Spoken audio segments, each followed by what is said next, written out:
Welcome back to the Tuesday weekend. All right, this last bit, I'm not going to talk about holidays so much, but there was just something that's been bothering me all weekend. So this is going to be the first in a probably recurring segment I'm going to call Don't Be a Dick. So Friday night at the host stand, couple comes in about 5:45 wanting a walk-in table for two. The guy looks around the dining room and says, "You don't look too busy." The 5:30 table for 16 had just arrived, which meant for a while I could not give the two servers on that table any other tables. Between 6 and 6:30, reservations would fill up basically all of the other open tables but two, and I needed those and a few of the currently eating tables back for the 7 o'clock reservations. And it usually does take more than an hour to eat. So, takeaway for our non-industry folks who do not view it from this perspective: just because you see an empty table, that does not mean that that table is available to be seated at this moment. There are a couple of reasons why a table might be empty, from things as simple as it's needed for a later reservation, to more advanced techniques like the managers trying to space out how a server gets set or timing how the kitchen gets their tickets. Maybe you can't see that the server just got two other tables, and your experience as a diner would be better overall if that 12 minutes you had to wait before the server could get to you were spent out in the foyer. Because if you're sitting at your table, then you'll just get angry looking around, wondering why nobody has gotten to you yet. Every time. Not every floor manager is bad at their jobs. And there might be reasons for making you wait that you don't understand. But the really funny part, the couple of times that I had people question me about making them wait, is that they don't want an explanation. When I try to explain, some people just immediately view that as being hostile. Or because I hand write out my reservations for the night, because just at a glance, it is easier for me to use than the tablet.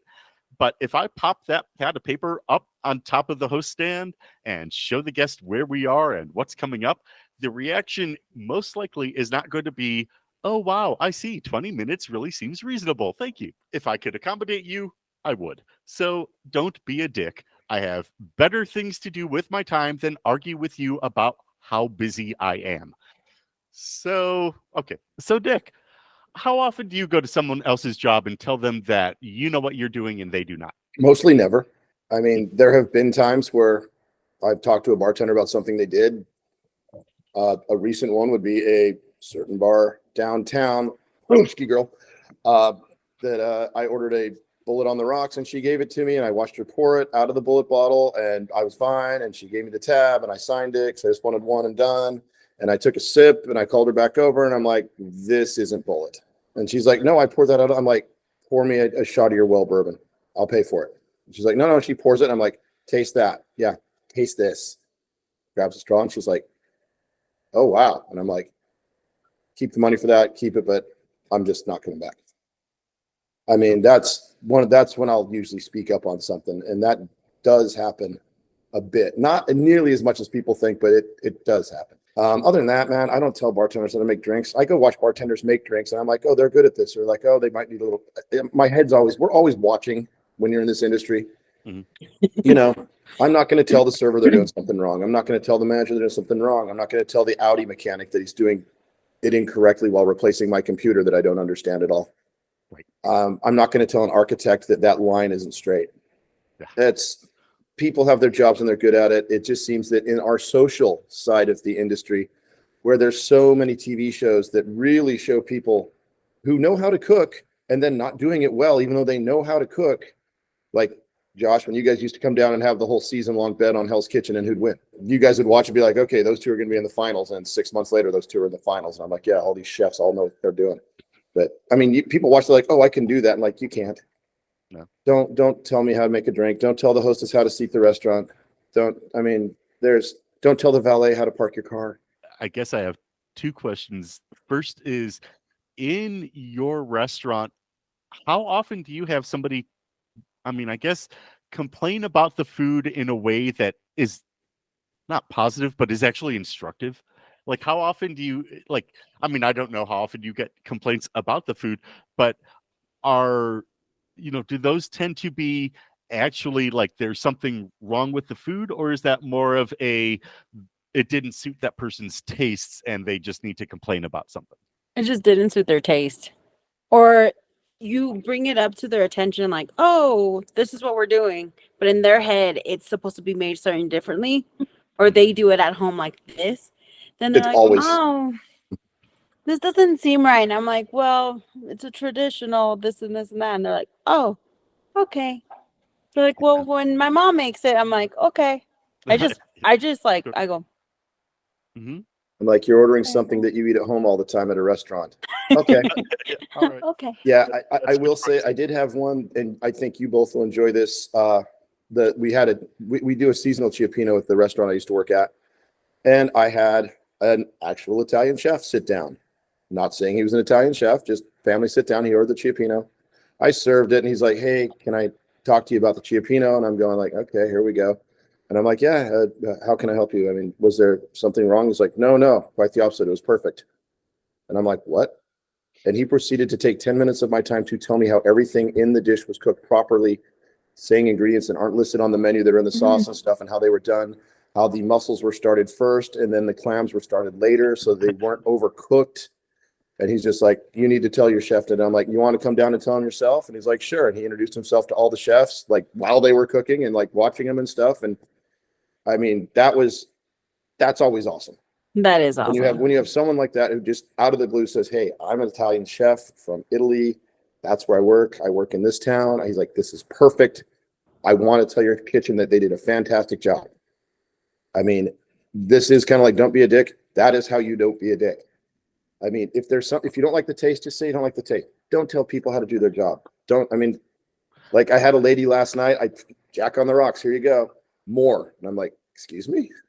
It's like, fill that up. And I'm like, this is the cocktail you ordered. She's like, well, I want it full. Yeah, okay. Fill it up. Charge her double. It's a double. She was mad about that. She's like, well, I didn't want to pay for it. I'm like, yeah, I know, but don't tell me how to do my job. Jeez. Yeah, I don't want to pay for things either. Sure. Yeah, no one wants to pay for stuff. I mean, I will say it made me think of there was one night when I was cooking in New York City, busy Saturday night, and Tom Colicchio poked his head into the kitchen and said, "Hey guys, you're all doing a great job." And that was like the Pope saying, "Hey, nice hat." That was just fantastic. But all right, well, Aurora, one last question that I'm not sure there's a good answer to, but it's been kind of poking in my head about busy nights in your it is a served buffet, but in your restaurant, is there any way you have to help get those people out, like to help keep them from camping? I know it's largely the front of house manager's, job, but I know there are issues in that dining room of people taking up the table all night. So are there So things you can do? one thing we do is if we need one of like the smaller two tops that are round, we start making the fire very hot, the fireplace, sweating people out. But other than that, there's really nothing I can do other than just not yell loud enough that other people can hear me Right. because we're so frustrated in the back. Like, But hey, there's really nothing I can do. Like it's literally out of my hands when we have campers. Yeah, lucky you. it's Yeah, because it's not like I can go make a scene and be like, get out now. Like, no. exactly.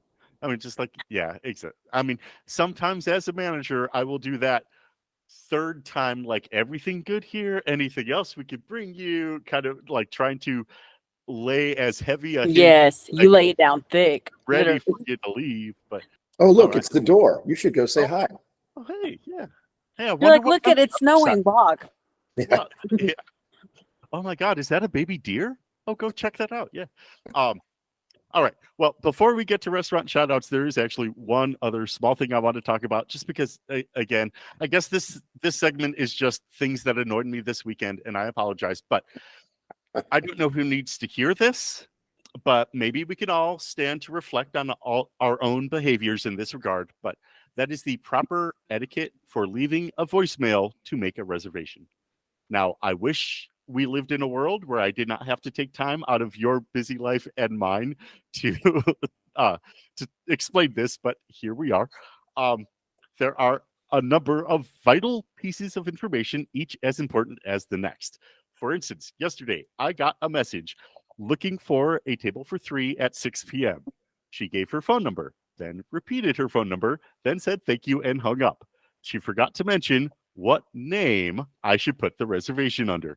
So, very quickly, a simple model for you to follow, and you will never be wrong. Hi, my name is Josh Hobson. I'd like to make a reservation for a table for 4 this Friday night at 8 p.m. You can reach me at 888-555-1212. Thanks and have a great night. That took 10 seconds. It had my name, first and last, the number of people in my party, the day and the time I'm looking for, and a callback number. Okay, that's it. That's the whole rant. Oh, come on. When they leave, well, we want a table of 6. One guy's got a dairy allergy. My sister's visiting from Reno, so I wanted to. Yeah. Okay, cool. Yeah, they start giving life story over the. It's like that took 2.5 minutes. What did they want? Party of 2. You're like, Jesus. It's like no. You need a table for 2 and a volunteer to sit and talk to you because you clearly need some interpersonal interaction. And I would like to say on the calling in for a reservation, that is your best hack to get into a restaurant. When you get online and see, oh, their reservations are full, they are most definitely not full. They're usually between 35 to 45%. Yes. Everything else is left for call-ins and for walk-ins. I do it at the hotel all the time. I'm just like, hey, they said they're full. Call them. Like, okay, yeah, we need a party of 3 in like an hour. And they're like, yeah, no problem. Come on down. What's your name? I mean, I do cap the number of online reservations I will take every 15 minutes, in part because I don't want that surprise table of 8 just popping up at 7:30 that I did not see when I was laying out the floor plan 2 hours previous. Exactly. But like I said, if you like, it's 3 p.m, they want to dine that night at 8, and it's like, oh, they're full, or the next night. And I'm like, just call them. Just call them.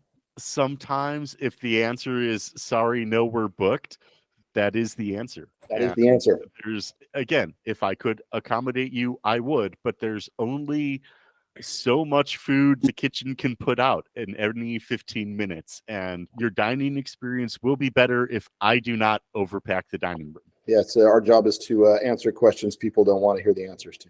Sometimes that is. Okay. Can the chef do this? I'll go check. Oh, we're out of this one ingredient that just ties the dish together. No. Yeah, I mean, and again, right now I work at an Italian restaurant, and I got the call yesterday of, oh, do you have gluten-free options? And I said, well, the salmon is served on a bed of rice that happens to be gluten-free. The steak dish does not have any kind of pasta component, but they want pasta. None of our pasta dishes are, and I do not believe the chef intends to make them so anytime soon. So no, if you're looking for gluten-free pasta, I'm sorry, at the moment we are not your answer.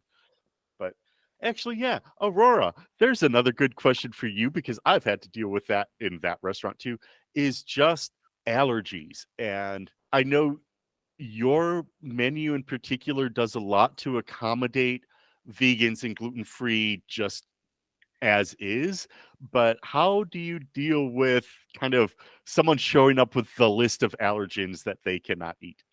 We literally have to make them a new dish for themselves. Because we've had people that are like, oh, I'm severely allergic to garlic and everything in the garlic family. If I have a little bit of garlic, I would literally go blind for a couple of hours. I'm like, huh? Yeah. Sorry, in my head to be like, I want to see that. Taste this. Yeah, just like no. I'm always like, that's my biggest fear, is to get someone sick. Sure. So I'm always like, all right, we'll just make 3 dishes and just wing it, basically. Be in front of the house. We always have to try to protect. It's like, you can't do that. You can't do that. There's like the cinnamon straw. And now we do also a allergy log, so we write down everything, what's on the menu, every single ingredient, what wines we use, oils, seasonings, the breakdown of the seasonings, just so everyone's aware. And that way they don't have to come to me all the time and be like, hey, Aurora, what's in this or what's in that? I'm like, did you check your allergy list? Yeah, I had the last restaurant I worked at sort of had that. And then we got new dishes in and they didn't keep up on it. And the cooks are like, what's in this? Like, it's fine. And I'm like, man, you got to tell me what's in it. So I have to do that because our menu switches every 2 weeks. So I always have to keep that menu, that allergy guide, at least ready every 2 weeks before. So once I start building the menus, I'm like doing the allergy log at the same time. Oh, sure. That makes Yeah. sense. Yeah, That'd make it easier too. exactly. It's like, hey, what can people be like? They're allergic to all of this. Yeah, you're like everything has butter or everything has cream. I'm just saying I might be willing to try going garlic blind for a few hours, but Oh my God. all right. Glad that is not That was my biggest. in I my had life. one person tell me that, and I was like, "What?" And I'm she comes totally back. looking that up because that sounds made up as Yeah, fuck. right, It really does, but I was Like- like, I go blind for a few hours, but then I get better. cool. All right. she's like, "I'll So go you- blind." I was like, So you're So- saying that the garlic gets into your system and blocks your sight receptors or optical nerve? I don't for know what it does. certain It basically time, puts her body in and a whole shock, I guess. Yeah, But yeah. this lady, I had one lady come. There's some people that come up with the weirdest allergies, or they're like, "Oh," and you're like, "You're such making it up," but okay, we'll give you the attention you're seeking. Does it have a lot of vitamin C? Because I have scurvy and I don't want to lose that. Yeah. What? Right. Exactly. Exactly. I don't like my few remaining teeth. I want them to fall out. Okay. Anyway. All right. Well, let's get to my favorite part of every episode, and that is the restaurant shout out.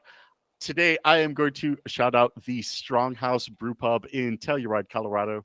Best brew pub in town. Try the Bavarian pretzel. If you go in and tell the bartenders that Josh says hi, they will say, who?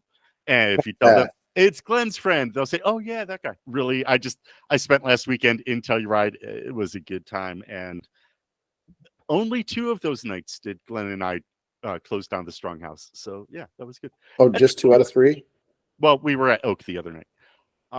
Oak's awesome. So, Nick, any restaurant you would like to shout out?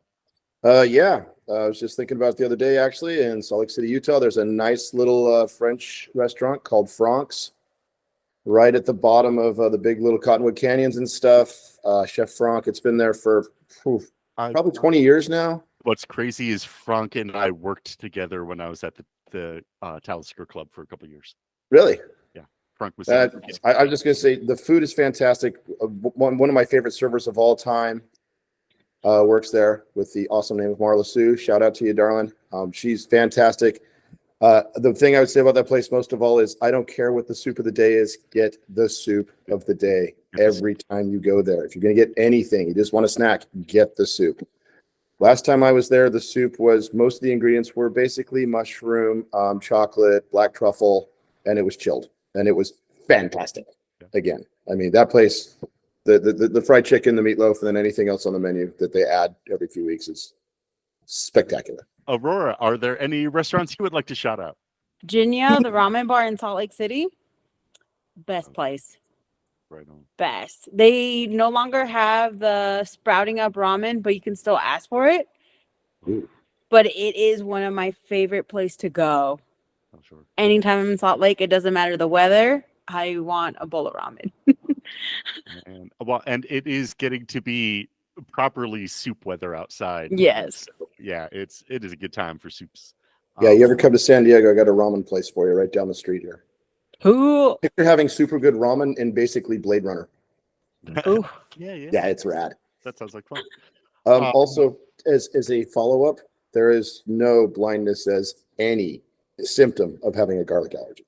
I swear this lady. Not at all. I'm telling you, this lady just wanted attention, or she just didn't like garlic. we're gonna find this lady, and we need to get to the bottom of this. I'm fighting her next Like time I I see said, her. I'm like, I'm a fighter. Try this cracker. Well, Aurora, thank you so much for joining us. It was really a pleasure to have you on. There are a bunch of other topics that I want to pull you in for because it's like, oh yeah, you had to deal with that too. Oh yeah, anyway. So thank you again for joining us, Nick. Good to see you as always. Good to see you too. Yep.